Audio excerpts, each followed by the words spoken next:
সমুদ্র আমার অনেক আগে থেকেই ভীষণ রকম পছন্দ। তো ইদানিং গবেষণার কাজে স্যাম্পলিংয়ের জন্য বিভিন্ন সি বা বেতে যাওয়া হয় মাঝে মধ্যেই। তো যখন আমি কোনো ক্রুজে থাকি তখন মাঝে মাঝে একটা জিনিসের কথা আমার খুব মনে হয়, সেটা হচ্ছে লাইট হাউস বা বাতিঘর।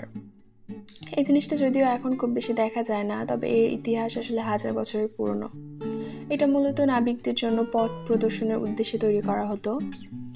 বিশ্বের প্রথম এবং সবচেয়ে বিখ্যাত বাতিঘর হিসেবে পরিচিত হচ্ছে আলেকজান্দ্রিয়ার বাতিঘর বা ফারস লাইট হাউস।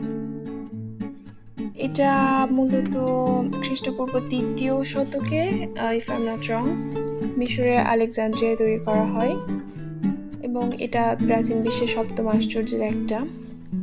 এর কাজ ছিল মূলত রাতের বেলা আগুন জ্বালিয়ে জাহাজকে তীরবর্তী বিপজ্জনক এলাকা থেকে সতর্ক করা।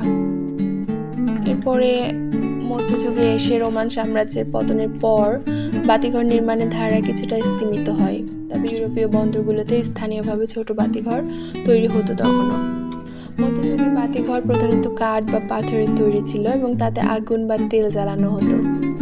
এরপর আধুনিক যুগে প্রযুক্তিগত উন্নতির সাথে বাতিঘরগুলো নির্মাণে পাথর এবং লোহার ব্যবহার শুরু হয়।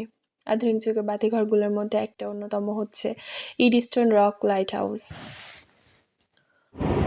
এরপর ১৯ শতকে শিল্প বিপ্লবের সময় বাতিঘরের লেন্স প্রযুক্তি ব্যবহার শুরু হয়, যা আলোকে আরও বেশি দূরবর্তী স্থানে পৌঁছতে সাহায্য করে। ২০ শতকে এসে বিদ্যুৎ আবিষ্কারের পর বাতিঘরে বৈদ্যুতিক আলো ব্যবহার শুরু হয়। এছাড়া স্বয়ংক্রিয় বাতিঘর চালু হয়, যেখানে মানুষের উপস্থিতির প্রয়োজন হতো না। এটা অটোমেটিকলি জ্বলে উঠতে পারত এবং আবার নিভে যেত আর কি। এর আগে ২০ শতকের আগে বাতিঘরগুলোতে সবসময় কোনো না কোনো লোক নিয়োজিত থাকতে হতো সেটাকে অপারেট করার জন্য। তো বর্তমানে আজকের দিনগুলোতে জিপিএস এবং রাডারের কারণে বাতিঘরের ব্যবহার অনেকটাই কমে গেছে, কিন্তু এগুলো আসলে আমাদের ঐতিহ্যের প্রতীক এবং পর্যটন আকর্ষণ হিসেবে বিশ্বের বিভিন্ন জায়গায় এখনও সেই লাইট হাউসগুলো টিকে আছে এবং অনেক বাতিঘর এখনও সমুদ্র যাত্রার জন্য সহায়ক।